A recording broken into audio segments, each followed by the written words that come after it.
You're ready. Yeah, thank you. Good afternoon, Governor, Madam Speaker, Mr. Pro Tem, Speaker of the House in California. We truly are grateful to be here. My name is Ann Johnson, and I'm a proud Texas Democrat standing with my Democratic House colleagues. Make no mistake about it, we are running from nothing. We see the danger that is coming, and we are running straight for it. Please know that last week, Texas Republicans, in their effort to try to appease the entitlement of Donald Trump, have tried to steal 5 congressional seats from the voters of Texas. This is not the first time we have seen folks try to appease Donald Trump. You all remember that Trump called Georgia and asked them and said, boys, I need 11,000 votes. To their credit, those Republicans said, no, we're not doing that. That crosses a line.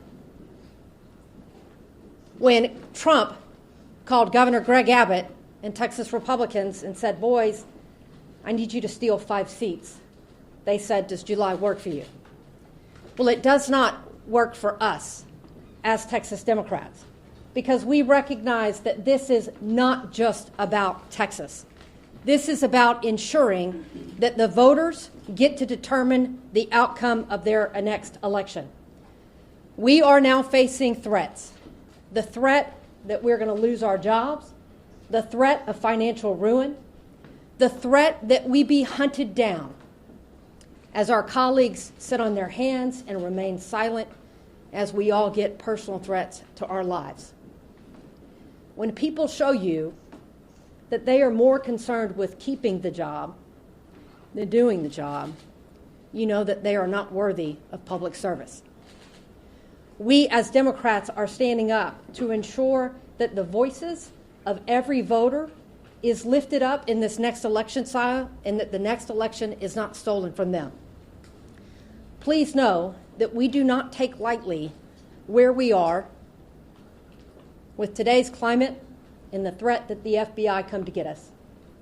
We proudly stand with Californians in this moment that when faced with Texas's steel, they have met it head on with courage and with a sense of urgency to protect the entire nation. We are running from nothing. We are running to the front lines. We are running to the front lines to stand with other Democrats across the state of Texas, across the state of California, across this nation, to ensure that each and every individual has the opportunity to pick, to decide that government is for the people, by the people, and not the politicians selecting them. And so we are here because we do know that courage is contagious. And we are here to give hope to others to stand up and be courageous in this moment. I am so grateful to introduce Assemblymember Isaac Bryan as part of the California group that is here to stand with Texas Democrats.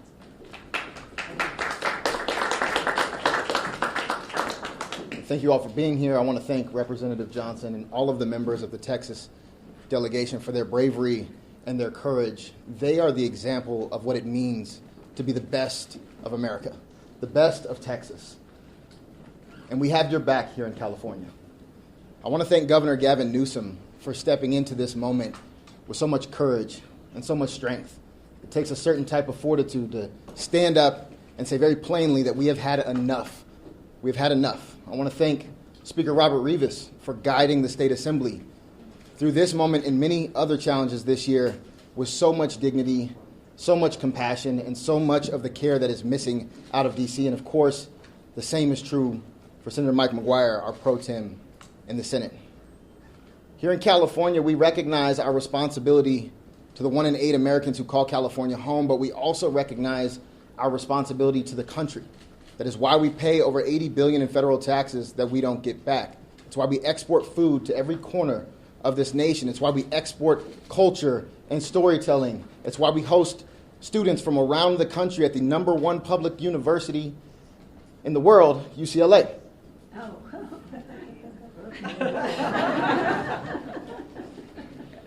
And right now, California has a responsibility to our democracy. What is happening in Texas, what is being pushed out by the Trump administration beyond Texas, is something we thought we would never see, where people's lives, their representation, their participation is willingly stifled, violently stifled, in plans that did not include public opinion, that did not include public participation, and had a pure political goal. And that goal was to consolidate power for this authoritarian in the White House. California cannot sit back and just let that happen. We have a responsibility to step up, and we're going to step up. And that doesn't mean we are abandoning our values. While I chaired the Elections Committee, we proposed independent redistricting commissions for every level of California government, and it was opposed by every single Republican.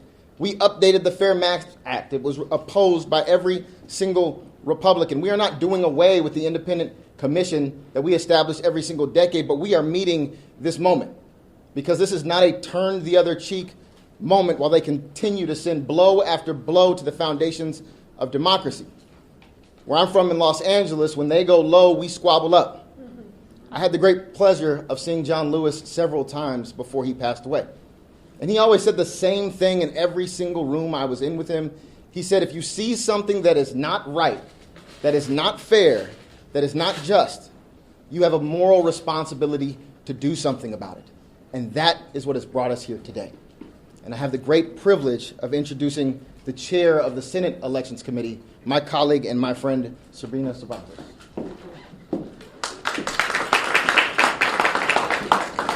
I am honored to chair the Senate Committee on Elections and Constitutional Amendments in this pivotal moment in our history. I applaud the Texas representatives for the courage they are displaying in resisting this Trump Republican power grab. California did not start this fight. We are proud of our Citizens Redistricting Commission. It is a gold standard in our country. But this is an emergency that requires an emergency response. California stands ready to respond. We will not sit idle on the sidelines while our communities are torn apart. This is a path to end the chaos. I would like to call up our speaker, Speaker Rivas. Well, good afternoon, everybody. And since the moment that Donald Trump was sworn in as president, he has worked to change our country from a proud democracy to an authoritarian state. The stakes are high. That's why we are here this afternoon. They are that high. He's bullying universities to control what they teach. He's targeting news programs and late-night shows, attempting to control what we watch. And here in California, masked ICE agents, without badges, without identification, they're shoving people into unmarked cars, disappearing them into detention centers with no accountability, and too often, no way for families to even find. And let's be clear, they're not going to stop with the most vulnerable people, our undocumented residents. History tells us that that is not how authoritarianism works. We are only 7 months into this presidency. 7 months. And the more power they get, the more they will take. And what will they do with this power? More immigration raids? More arrests? More crackdowns? More attacks on our freedoms? Well, certainly what we can expect are more negative consequences for every single American. Because of Trump's policies, millions of Californians will lose their health care. And so we have to stand up now. We have a responsibility here in California to stand up and defend our democracy. And I'm proud to stand here with the brave Democrats from Texas who are doing just that. Texas Republicans acting on direct orders from Donald Trump are redrawing congressional lines so that there is no way to dislodge them from power of Congress, no way to hold them accountable, no way to prevent them from doing whatever they want. Well, as Californians, we're here to say absolutely not. If they're trying to destroy our democracy, you're going to have to come through California. You have to come through California, where we are nearly 40 million strong in this state. We have the fourth largest economy in the world. And we have a proud tradition here in our state of standing up for the people's rights, of standing up for what is always in the best interest of our state and of this country. We will not allow Trump's Republican Party to rig this system and take permanent control of the U.S. House of Representatives. We are prepared, and we will fight fire with fire. And we will do whatever it takes to defend our democracy. California will do whatever it takes to protect the voices, to protect the votes, and to protect the rights of every single American. And now I'd like to introduce and welcome my partner in the State Senate, Pro Tem Mike McGuire.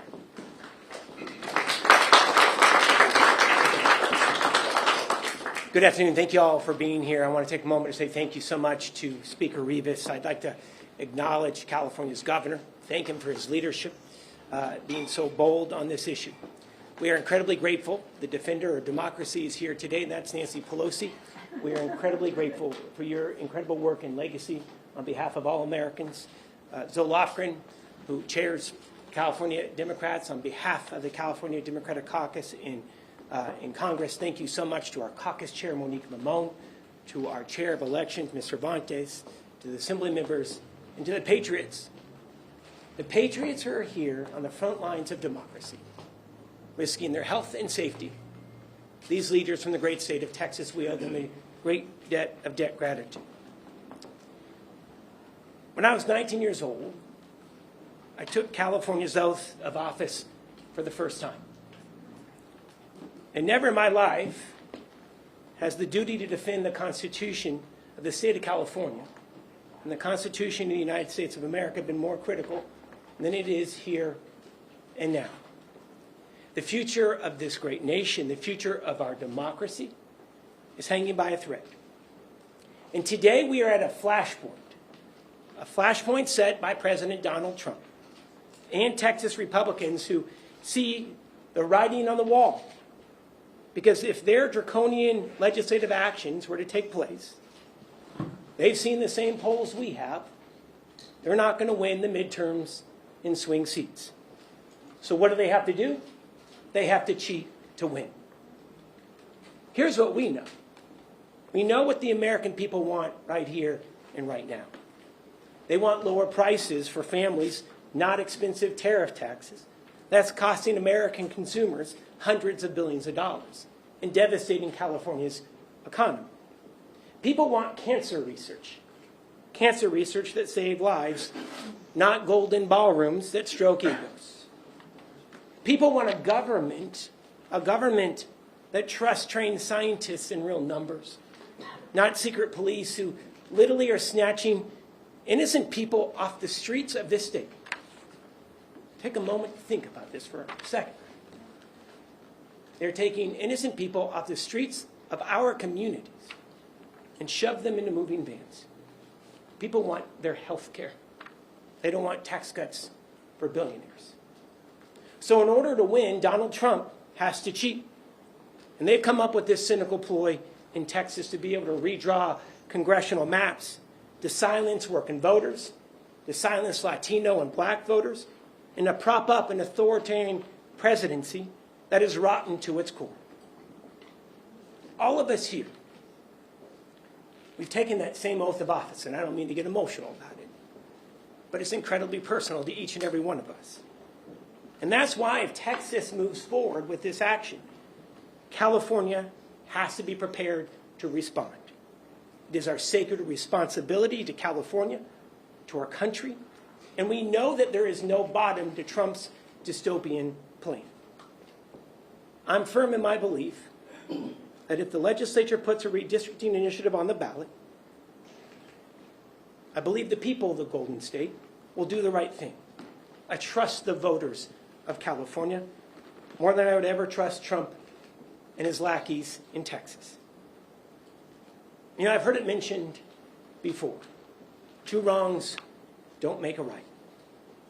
The response that we have to be prepared for is not a wrong. It's not a wrong to stand up for the Constitution of this state and for the Constitution of the United States of America in the face of those who would destroy it for their own personal power and profit. It's not wrong to stand up to the billions in cuts that the president is proposing to health care here in California, to education, to our university system. Letting people vote is the right way to go about it. So is national redistricting. That leads to independent maps all across the country, and it's wonderful to see the Republican congressional members in the state starting to see the light that Democrats have had for decades. I want to end it right here with this. We've had the honor to be able to talk with several of our colleagues from Texas who described that they're being tracked by the FBI. Leaders in the state of Texas are being tracked by the FBI. They're facing bomb threats, death threats, and that is after what we saw in Minnesota just 2 months ago. Republicans, Donald Trump, Greg Abbott, Texas Republican leaders, they have the power to stop the threats, to stop all of this. And that's the questions that the media should be asking. Why aren't they stopping this? Republicans in California also have the responsibility to see that their Republican leaders do just that. This isn't a fight. This is not a fight that California picked. But it's also not a fight that we are going to run from. When times are tough, you run towards the wildfire. And that's what we're going to be prepared to do. This country is hanging by a thread as we know it. We have the duty to protect it with an ironclad commitment that we all swore before God. It is now my honor to introduce Zoe Lofgren, who has been instrumental in this process. She is the chair, the elected chair of the California Democratic Congressional Delegation. Can we please give her a warm welcome?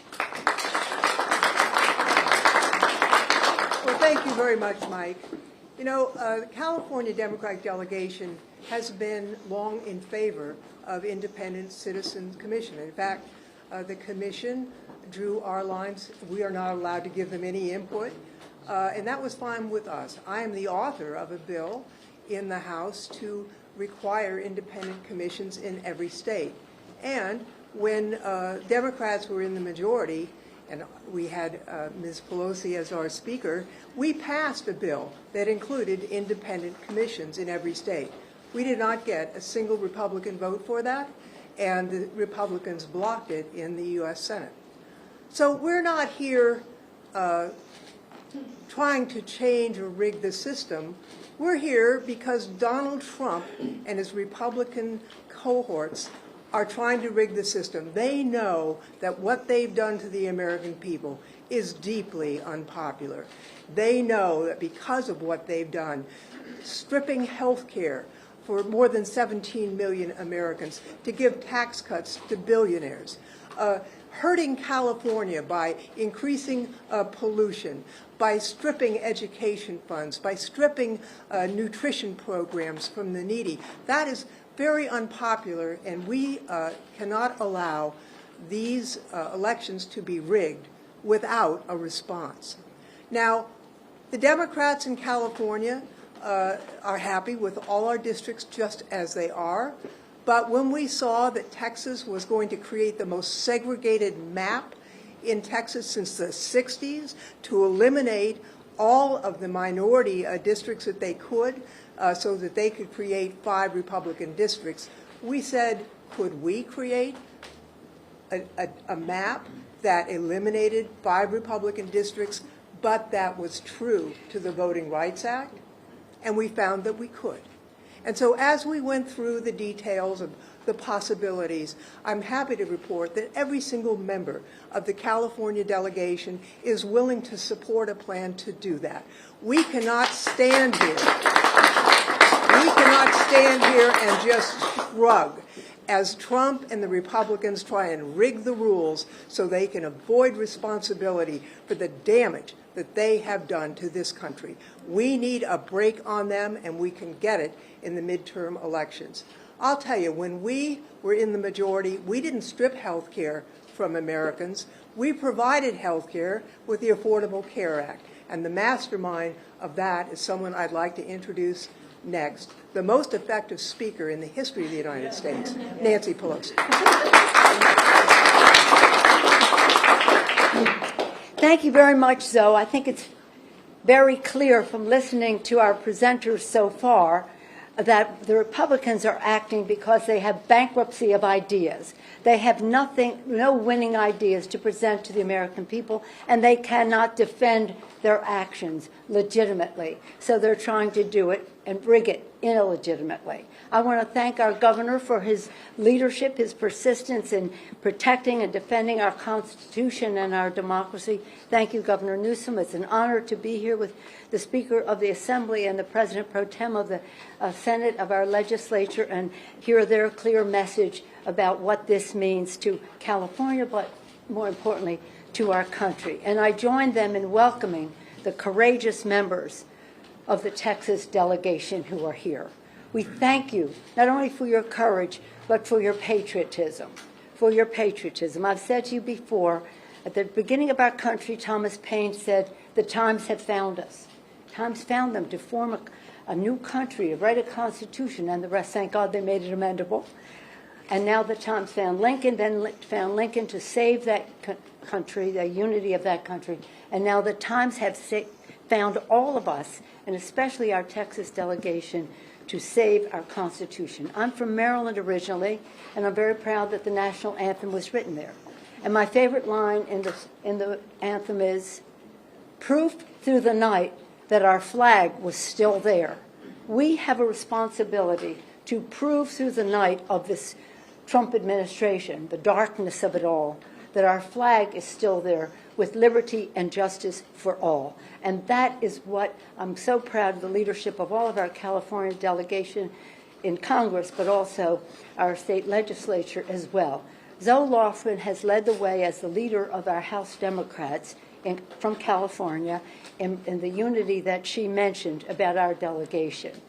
And this is something that we're unified on to honor our oath of office to protect and defend the Constitution of the United States.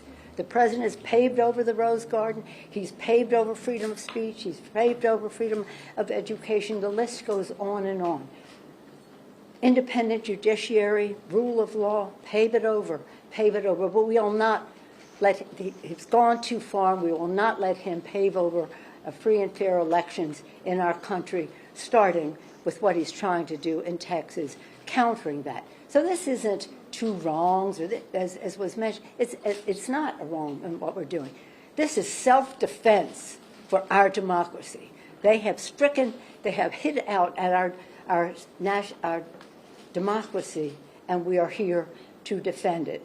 I thank again our Texans for their leadership, for their courage, most of all for their patriotism. And now I'm very pleased to yield to our distinguished leader in all of this effort, someone who was right out there right from the start, who brings us together, making us so very proud, our Governor, Gavin Newsom. Thank you. Let me thank everybody for taking the time to be here, and let me welcome all of you to Governor Ronald Reagan's home. Reminded of Governor Reagan's last speech in the Oval Office, where he talked about the life force of new Americans. He talked about Lady Liberty's torch.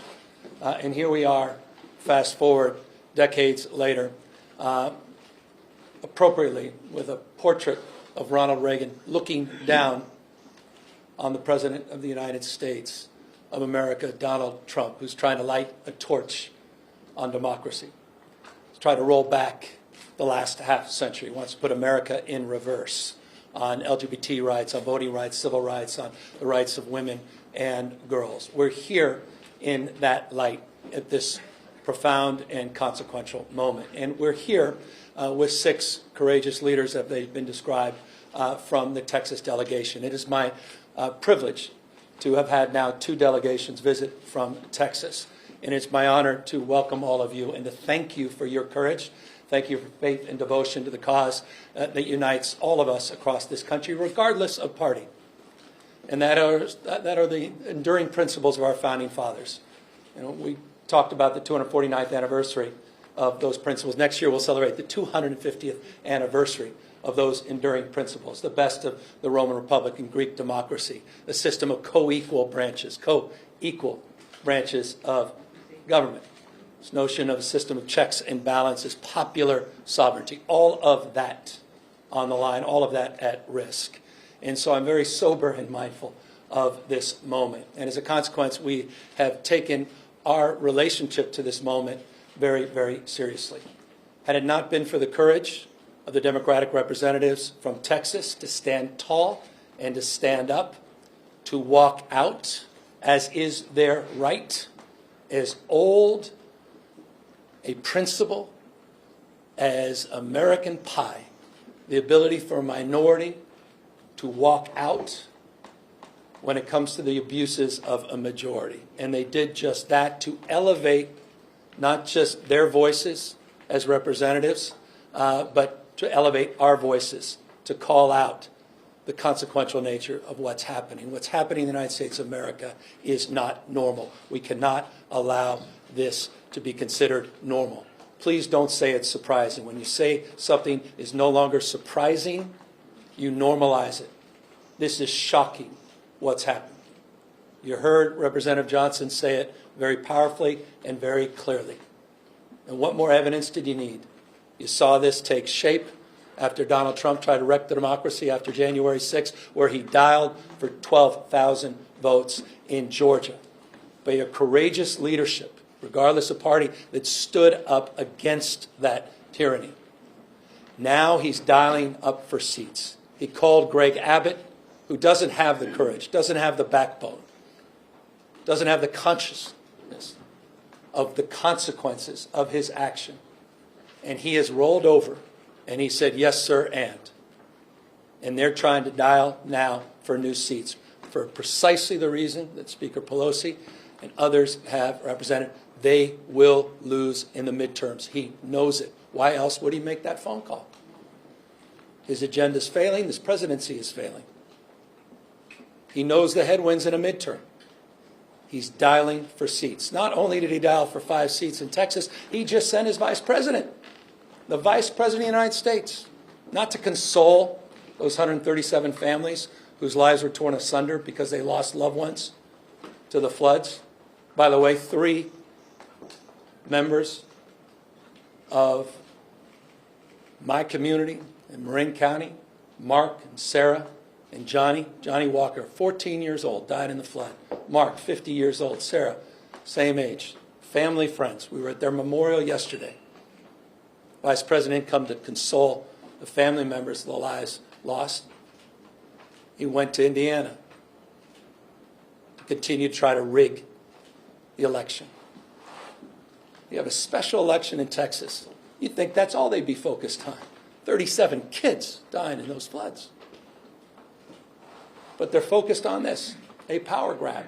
And it's not limited to Texas and Indiana. You've seen what's happening in Florida. You've seen what's happening in Ohio and other states. So we have got to step up. Our state of mind is about accountability, responsibility. Again, taking this moment seriously. What is our relationship to this moment? And we recognize we have agency. We're not bystanders. That we can shape the future. Decisions, not conditions. And so we choose to be held to a higher level of accountability. It wasn't our decision to be here. It's reaction to. We are trying to defend democracy as opposed to see it destroyed district by district. And we will stand firm and we will stand tall. And perhaps the expression today is the expression of unity. That's what we're trying to communicate. You have congressional representatives here the leader of our congressional delegation, they are unanimous in their support of moving in this direction. You have the Speaker and the Pro Tem, and they strong support of their caucuses. And leaders of critical committees and caucus are here to express support. We are moving forward. Make no mistake. California is moving forward as a state that's larger than 21 state populations combined. We are not a small, isolated state.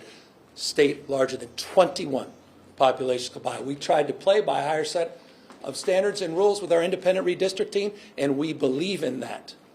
And we are not talking about eliminating that commission.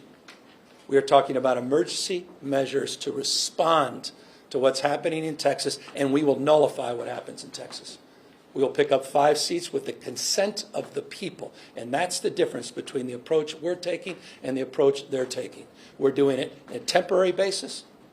We're doing it in a fully transparent way, and we're doing it by asking the people of the state of California for their consent and support. Mark that stark contrast to what's happening in Texas and other states. We are resolved and we are aligned in this strategy.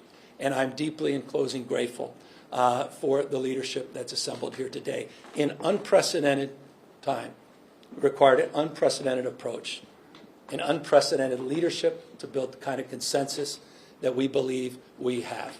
We have till August 22nd. With the leadership behind me, they will get this on the ballot. We're calling for a special election. That'll be the first week of November. It will coincide with many other municipal elections. We will raise an unprecedented amount of attention, and we will garner an unprecedented amount of support because people understand what's at stake. Final words. Because I want to reinforce what the Speaker and the Pro Tem said. You have people disappearing in the state of California, quite literally disappearing. Warrantless search, people literally being taken from the streets. I don't think this, I know it.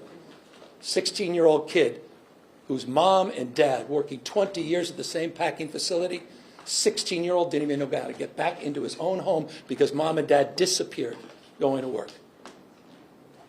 Young child had no brothers and sisters. That's Trump's America. That's happening as we speak. The Guard has been federalized. And by the way, Donald Trump is continuing to federalize the National Guard through the election. Pause and consider what that may mean. There is nothing normal about this. Nothing normal about this. Conditioning aid, let me make this clear in front of the Texas delegation. I am proud, and thank you to Isaac Bryan, $83.1 billion more we provided the federal government in federal taxes than we received.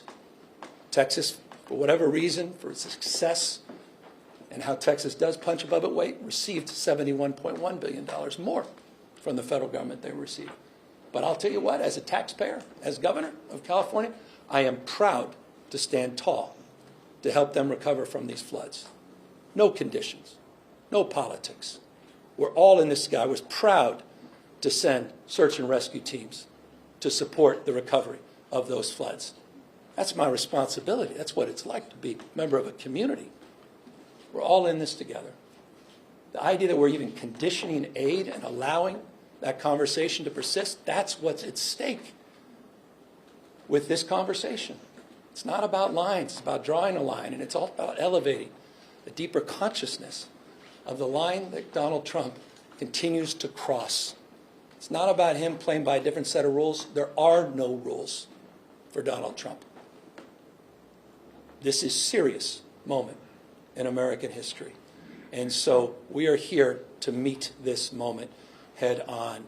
And we look forward to a successful campaign, and we look forward to continuing to do what we can to have the backs of these courageous leaders who are back here in the state of California, sharing their voice as we share their action and passion at peril that this democracy may not live. With that, we're here to answer any questions. You do not want UCLA to settle with the Trump administration. Are you taking any actions to fight? Yeah, we'll sue. I mean, this is a separate topic, but it's not necessarily disconnected from this topic. Donald Trump today is trying to silence academic freedom. He's attacking one of the most important public institutions in the United States of America, one of the finest institutions of higher learning in the world, one of the great research institutions in this country, one of the reasons California is the tentpole of the U.S. economy, one of the reasons we have more scientists, engineers, more Nobel laureates than any other state in this nation. He has threatened us through extortion with $1 billion fine unless we do his bidding. So as long as I'm governor, I will stand tall and push back against that. And I believe every member of California legislature feels the same way. We will not be complicit in this kind of attack on academic freedom on this extraordinary public institution. We are not like some of those other institutions that have followed a different path. Governor, given the timeline that you've mentioned on the special election, it sounds like the California legislature will have 5 days to basically set the election. When will the maps be released to give the public ample time to at least review them? Well, that's a question for all of our folks here, but bottom line, it's going to be in their ballot box. It's going to be on their ballot. So it's about as transparent as it gets. I have not been privy to the map. I'm mapping out a strategy to make this successful. I have not looked at any maps. I told you that yesterday, told you that last week, and that continues to be the case today. As it relates to that map and that process that's going through, by the way, it's very transparent because these are familiar maps. The independent redistricting has taken over 10,000 hours of testimony and public comment over the years, and they've bandied about many of these maps that have been seen before. So it's a very familiar process. It's not a very complicated process. It may appear to be, but it's not. But the process we want to make very transparent, and that's the idea of putting the maps on the ballot.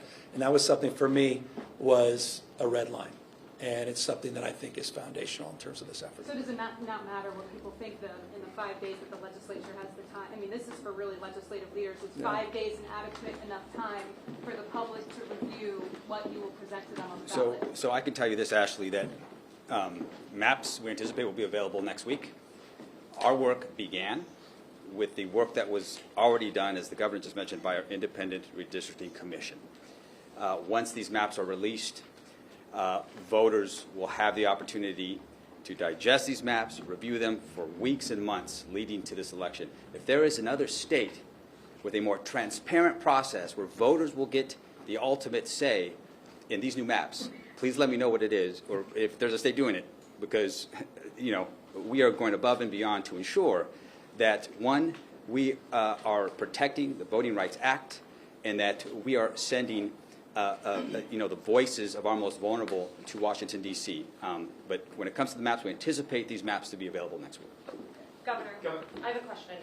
How can you guarantee to Californians this will be a one-time exception with the Independent Redistricting Commission? If you're in a gerrymandering arms race, what makes you confident this is the only time you'll ask them? Well, I'd say we want to do it for the 26, 28, 30 ballots, just for congressional representatives alone. We want to provide that opportunity to the voters. They'll make that decision, and they'll decide that direction. We want to maintain the framework of the Independent Redistricting Commission, which I've long supported. We believe, as the Lofgren believes, as the author of the legislation that only Democrats signed. I'll repeat that because it needs to be repeated. The Democratic Party is on record supporting national independent redistricting. The Democratic Party is on record. The Republican Party is nowhere to be found on that. But we're not going to unilaterally disarm in the state of California. We tried to lead by example with the Independent Redistricting Commission. And we are looking at temporary measures. And that is my intent, and that is the direction that ultimately will be made by the public. I have a question for the Texas reps. What's your reaction to your Attorney General suing you guys today for leaving the state? I mean, it just follows the long line of threats, right? I mean, we can tell they're desperate. I mean, they are throwing everything at us that they can. The loss of leadership, the financial ruin, the threats that they are putting out into their group. And then, of course, my colleague here, they have filed litigation to try to vacate seats. They are trying to overturn the will of the electorate before a time as said, because they are afraid of the voters. Not only do they want to take out 5 congressional seats and steal them, they now want to take out the representatives that are actually standing up against them attempting to rig the next election cycle. Duly elected representatives out of Texas that have elected us to be here today to break quorum per our Constitution because we know that the majority has gone off the rails. I'm State Representative Gina Hinojosa, and I'm one of the legislators in Texas who is facing a threat by our Attorney General to be removed. You should know, just 2 days ago, I checked in with my office. We had 700 calls on this bill proposing a new map. It hasn't even been out a week for the public to see. 4 were opposed. The rest were all in support of my breaking quorum. I'm doing exactly what my constituents want, and it is shameful for our governor or for our attorney general to try to remove a duly elected representative of the people from office, but it is in keeping with what is happening in this grander scheme of these Trump maps to try to rig the 2026 midterms. The response to Governor Abbott saying he'll continue to call special sessions until you return. So that's his decision. That's the benefit of who you elect for governor. We are breaking and doing everything we can to break this quorum. We have 137 at least. We are missing 2 more individuals out of Central Texas. We have been there for 2 weeks waiting to address that issue. They only put 1 bill up for us to debate in the House, and it was redistricting. We have an arrest warrant for us to go back to Texas for 1 bill only. They don't want us to come back for flooding. They are using those families as a distraction. The governor can write a check right now to try to start the process. And so it's his decision what's valuable to him. Does he want to have us come back and address flooding, to address the issue of school testing, to address human trafficking, to address the infrastructure in our courts? We will gladly show up. So you're going to find out, the people of Texas, who he plays for. Is he going to call us back for you, or is he going to call us back to do Trump's bidding? Are you prepared to stay out of the state through even the filing deadline in December, if that's what it takes to stop a redraw from the 2026 map? So we take this fight one day at a time. We fight to win today, and tomorrow we assess and take it on. Then I'm reminded of a quote by one of our wonderful governors of the past, Ann Richards, and she said, "The here and now is all we have, and if we play it right, it's all we need." And that is what is happening here today. We're about to play it right. Thank you. Question for the governor. If California redraws districts for Democrats to try to pick up 5 seats, that would only cancel out what Texas is doing, but Republican-led states, including Florida, Ohio, Missouri, and Indiana, will or are considering redrawing their own lines, and Democrats don't control enough states or have enough districts to pick up to counter that. So given that map, why go through with trying to bypass the independent redistricting? Well, these guys are ruthless on the other side, so I concur. That said, we can control what we can control. It's not what happens, it's what we do in response to what happens. Here's what we can do in response. There's other states that can act not dissimilarly to California, but none can act, I guess, with the scale and scope that we can. So that would be my response. It's always the right thing to do the right thing. It's always the right time to do the right thing.